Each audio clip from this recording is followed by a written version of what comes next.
ఆంధ్రప్రదేశ్లో కూడా ఉచిత బస్సు అమలు చేస్తామని చంద్రబాబు నాయుడు గారు చెప్పారు. మేబీ ఆగస్టు 15 నుంచి వచ్చే అవకాశం ఉంది. మంచిదంటావా? నీ అభిప్రాయం ఏంది? చాలా మంచిది.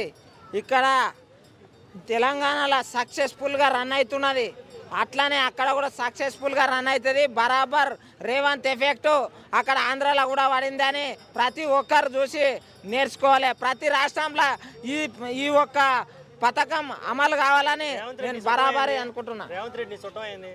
రేవంత్ రెడ్డి చుట్టమా?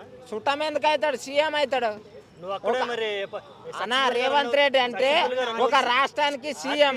ఆయన గురించి అడిగేటప్పుడు మీరు మీడియా మిత్రులు మర్యాద పూర్వకంగా క్వశ్చన్స్ చేయాలి. ఎందుకంటే ఒక ప్రజా ప్రతినిధిని ఎట్లా మాట్లాడాలనేది అది మీరు నేర్చుకొని మాట్లాడాలి.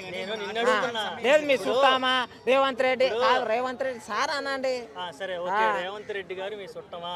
కాదు, చెప్పింది ఆర్టీసీ సక్సెస్ఫుల్ గా రన్ అవుతుందని ఎవరు చెప్పలేదు. ఎంతమంది ఇక్కడ ఉన్న లేడీస్ ని ప్రతి ఒక్కరిని అడగండి, చెప్తారు. ప్రయాణించడం సక్సెస్ కాదు. ఏంటి ఎటువంటి సమస్యలు లేకుండా దానికి ముందు తీసుకెళ్తాం సక్సెస్ అంటారు. సమస్యలు నిన్న కాక మొన్న దాన్ని ఆర్టీసీ సమ్మెకి ఎందుకు దిగింది? ఫెయిల్యూర్ అనే కదా దిగింది.